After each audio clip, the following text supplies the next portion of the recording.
Hello, first year string players. This is a review of our last lesson, and this week we started by learning how to play silly scales. Silly scales are a great warm-up and an awesome way to reinforce and practice the D major scale. We learned the D major scale last week, but as a quick reminder, remember that you start on your open D string and you play every note in between until you get to high D, however you play that on your instrument. And so when you play the D major scale, you're starting on open D, E, F sharp, G, A, B, C sharp, and high D.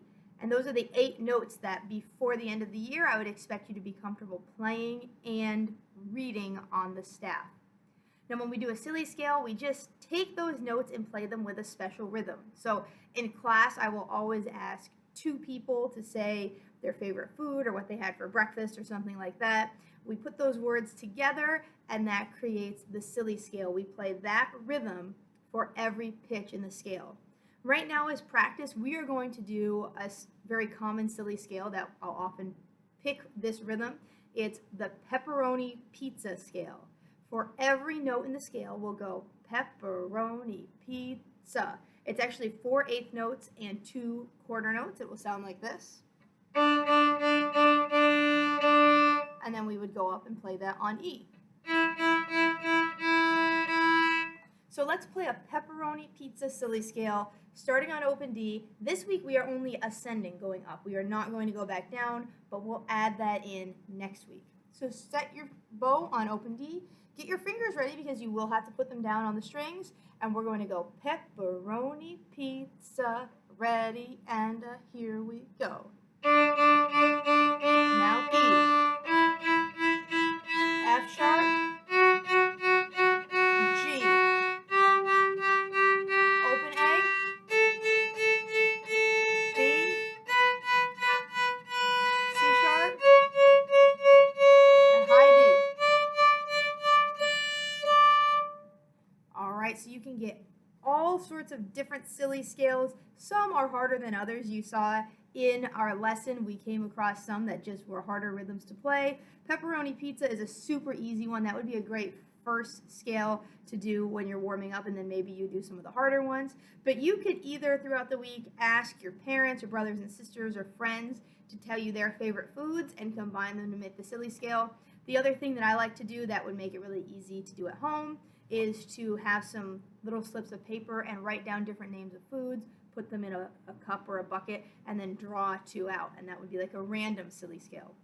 But regardless of how you do it, I just want you practicing this D major scale, making sure that you're putting your fingers in the exact right spot. If you're not in tune with your scale, then you're not even really playing the scale correctly. So we want to make sure that we are putting our fingers down in the right spot, playing the correct notes, and then also using correct technique with our right hand, with our bowing hand. Okay? So that's the first part of your homework this week, is to practice silly scales, just going up. If you feel like you'd like an extra challenge and want to go backwards too, you're welcome to. We will add that next week for everybody though. The next thing we're looking at this week is something called String Gym. I gave all of you a String Gym packet, and we worked on the first 4 String Gym exercises.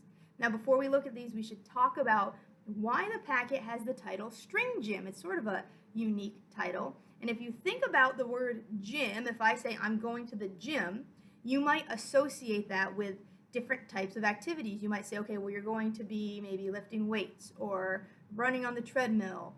And all of those things would be different types of exercises. And if I'm going to the gym, I'm going with the purpose of doing different exercises to make myself stronger. And I'm going to do specific exercises to work on specific things. For example, if I want to get more muscles in my arms, I'm not going to go run on the treadmill. That's not going to help me, right? I need to then start lifting weights in order to get muscles in my arms. And so in String Gym, we're doing exercises to make us stronger string players, but we're doing specific exercises to target specific skills. So that's why it's called String Gym, and by the end, you are going to have grown and become much stronger in a lot of areas of playing your instrument.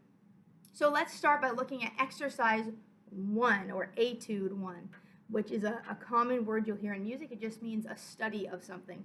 Etude 1 is called Plucking and Listening to Whole Notes, and you can see we have 8 measures of whole notes, and at the top it says P-I-Z-Z, which stands for pizzicato, so we are going to be plucking. If I just go through quickly and read the notes, you should notice these are all open strings. D, D, A, D, D, G, D. All open string notes, all whole notes, so they're 4-beat notes. Now the question came up in some groups of how do I pluck a whole note for 4 beats? Do I play 4 times? No, you just play it once and the sound sustains for 4 beats. So let's get our pizzicato ready. Set that index finger on the note D and we'll play number 1 together. 1, 2, here we go. And over to A, here we go.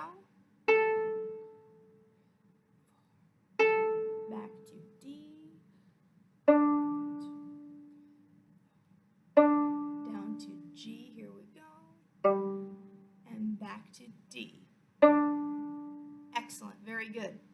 Now there is a component to string gym that we talked about in lessons that I can't really do here, but it's the student part versus the teacher part.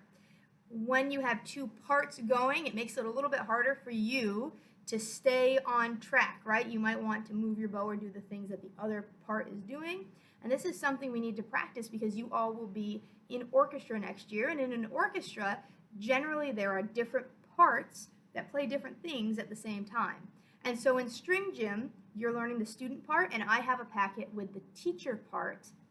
And we can play them together at the same time and they fit together. And it makes it an extra challenge for you to hold your own and keep doing the right thing while I play the teacher part.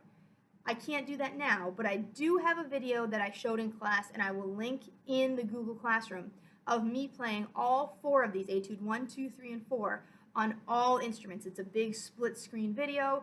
In the top left-hand corner, you'll see me playing the teacher part, and then as you go across, there's violin, viola, cello, bass. And so you can actually put some headphones in and play along with it, and it's like you're playing with an orchestra. All right, so that's Etude 1. Let's take a look at Etude 2, bowing and listening to whole notes. You can see that this looks basically identical to Etude 1 with one exception. Instead of saying pizzicato at the beginning, it says arco. Now we haven't encountered this word yet because generally it's not written unless you previously played pizzicato. Arco simply means use your bow. You can remember that because arco and bow sort of rhyme, so that can help you remember that. And you'll see there are some bow directions. We are going to start to be very particular about doing the correct bow directions. So here is Etude 2. It's the same notes we just played, but we are going to start down bow right here. And we're going to move that bow for 4 beats and then change to the next note and keep going all the way through. So 1, 2, here we go. 1, 2, 3, 4. Over to A. 2, 3, 4. Back to D. 4. Down to G.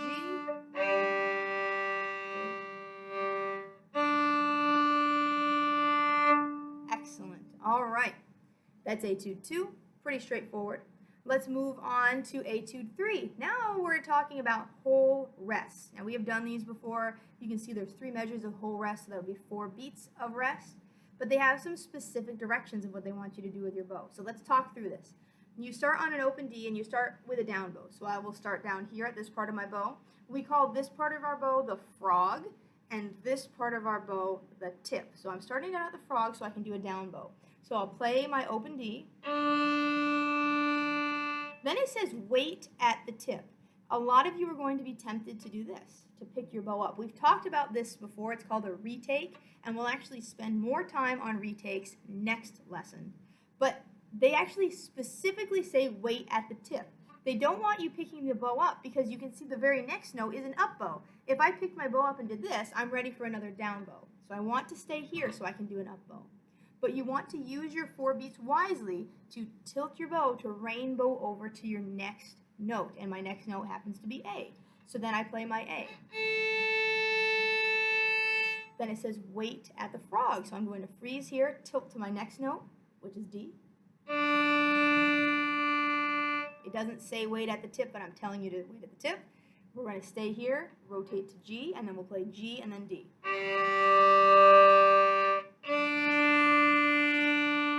Okay, so again, we're really looking at that bow direction, and we're going to be super particular with this because if all 50 of our beginning string players can get together and play these exercises with the same bow direction, it's going to look so impressive. And this is a skill that you'll take with you all the way up to playing in high school and beyond if you continue with music after school, after you graduate from high school. So let's do Etude 3 together. I'm setting my bow down at the frog, and we're going to do this together. 1, 2, here we go. 1, 2, 3, 4. Now wait at the tip and turn to A. 2, 3. Good. Now wait at the frog and turn to D. 2, 3. Now wait and turn to G, then D. 3, 4.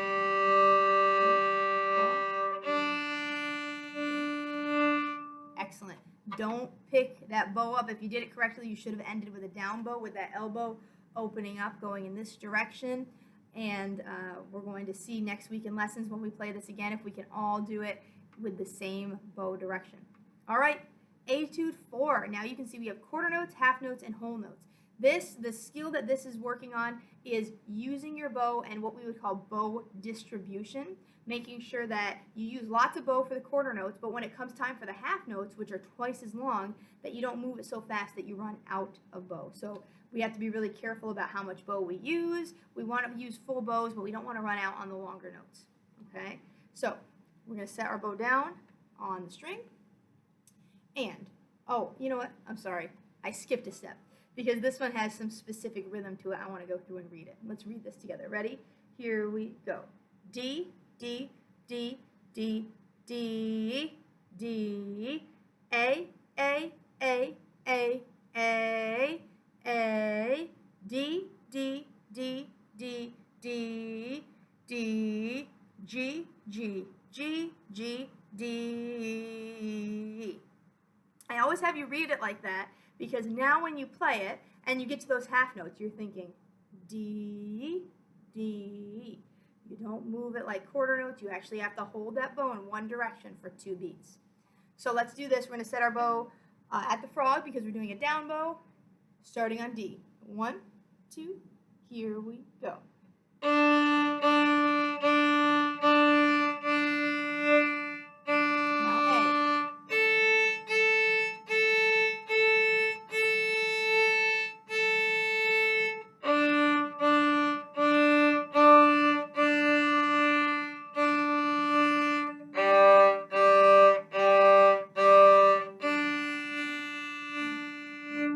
Excellent.